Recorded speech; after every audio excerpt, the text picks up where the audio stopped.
عمران خان اپنے election campaign شروع کر چکا ہے۔ پی ڈی ایم کی سب سے بڑی دشمن مہنگائی بن چکی ہے۔ دوسری طرف ڈاکٹر اسحاق ڈار قوم کو بیوقوف بنانے پر لگے ہوئے۔ اسحاق ڈار کہتے ہیں کہ عدالت کے سود کے خاتمے کے لیے فیصلے کا خیر مقدم کرتے ہیں۔ اسحاق ڈار فرماتے ہیں کہ پاکستانی معیشت کو بھنور سے نکالنے کے لیے دعاؤں اور دواؤں کی ضرورت ہے۔ کوئی اسحاق ڈار کو بتائے کہ بھائی جس طرح سود حرام ہے اسی طرح جادو بھی حرام ہے۔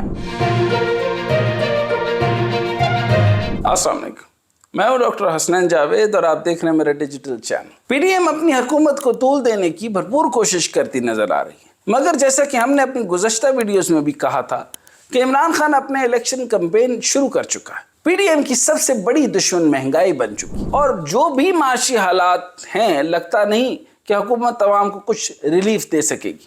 جس کاریگر اسحاق ڈار کو پی ڈی ایم لے کر آئی تھی، نہ تو اس سے ڈالر کنٹرول ہو رہا ہے اور نہ ہی آئی ایم ایف سے مذاکرات ہو پا رہے ہیں۔ آئی ایم ایف درست اعداد و شمار مانگ رہا ہے اور حکومت سیلاب کی ملکی بجٹ پر اثرات بتانے سے قاصر ہے۔ سوال اٹھائے جا رہے ہیں کہ جتنی سبسڈی ایکسپورٹرز کو دی گئی کیا وہ اتنی ان پٹ بھی دے رہے ہیں کہ نہیں۔ حکومت نے صرف برآمد کنندگان کو 100 ارب روپے کی سبسڈی اور زرعی پیکج کی پیشکش کی ہے، جس کا اثر ابھی تک واضح نہیں ہو رہا۔ اس سے وزارت خزانہ کے لیے مزید پیچیدہ سوال پیدا ہو گئے۔ وزارت سیلاب ریلیف کے تحت زرعی پیکج کی کچھ لاگت کو شامل کرنے کی کوشش کر رہی ہے، جس کے لیے تو حکومت جواز بنا سکتی ہے کہ کسانوں کی فلڈ سے فصلوں پر تباہ کن اثرات کے بعد کسانوں کو اس کی ضرورت تھی، لیکن حکومت کے لیے ایکسپورٹرز کے لیے سبسڈیز کا جواز پیش کرنا مشکل ہے۔ جتنا یہ ایکسپورٹرز کی سبسڈی لے رہے ہیں اتنا منافع نہ دے کر قومی وسائل کو چوس رہے ہیں۔ ایک رپورٹ کے مطابق وزارت خزانہ کے ایک جائزے کے مطابق گزشتہ مالی سال میں ایکسپورٹرز کو براہ راست اور بالواسطہ سبسڈیز کا مجموعی اثر 536 ارب روپے تھا، جس میں سستے قرضے بھی شامل ہیں۔ اس کے علاوہ اسٹیٹ بینک کے رواں مالی سال کے لیے کرنٹ اکاؤنٹ خسارہ کا تخمینہ $10 بلین سے کم لگایا ہے، جو کہ عالمی بینک کے حساب سے نمایاں طور پر کم ہے۔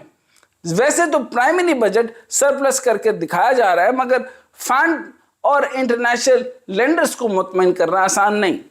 دوسری طرف ڈاکٹر اسحاق ڈار قوم کو بیوقوف بنانے پر لگے ہوئے۔ اسحاق ڈار کہتے ہیں کہ عدالت کے سود کے خاتمے کے لیے فیصلے کا خیر مقدم کرتے ہیں۔ پاکستان کی معیشت اور مستقبل کے لیے اہم پیش رفت ہے۔ یہ تو ہم بھی کہتے ہیں کہ اہم پیش رفت ہے، لیکن اسحاق ڈار فرماتے ہیں کہ یہ فیصلہ آیا تو بیرون ملک تھا۔ میں نے نیت کی تھی جب بھی پاکستان جاؤں گا تو پہلا کام یہ ہے کہ اپیلز واپس کرانا ہوں گی۔ ساتھ یہ نہیں بتایا کہ یہ نواز شریف کے دور میں ہی اپیلز کی گئی تھیں۔ آگے اسحاق ڈار فرماتے ہیں کہ پاکستانی معیشت کو بھنور سے نکالنے کے لیے دعاؤں اور دواؤں کی ضرورت ہے، اور ایک رپورٹ کے مطابق جوش خطابت میں یہ بھی کہہ دیا کہ اللہ کرے میرے پاس ایسا جادو ہو کہ میں ایک ہفتے میں ایک ماہ میں سود ختم کر دوں۔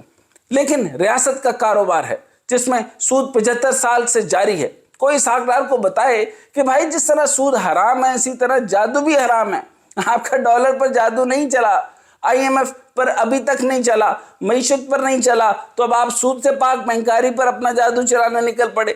آپ اپنے جادو کے ٹچ اور اسلامک ٹچ اپنے پاس رکھیں، اور ملک کی معیشت میں اگر کرنی ہے تو سٹرکچرل ریفارمز کریں، technocratic structural reforms, financial reforms, economic reforms, loss management, waste management, strict waste management اور سرکلر سائیکلک سٹرکچر کو بہتر کرنا ہوگا۔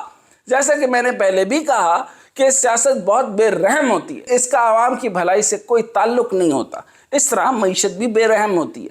اعداد و شمار بدلنے سے حالات نہیں بدلتے، معیشت کو بدلنے کے لیے حالات کو بدلنا پڑتا ہے۔ سیاست اور معیشت آئندہ کیا رنگ بدلتی ہے اور سیاست اور معیشت کا اونٹ کس کروٹ بیٹھتا ہے، یہ جاننے کے لیے دیکھتے رہیے ہمارا چینل۔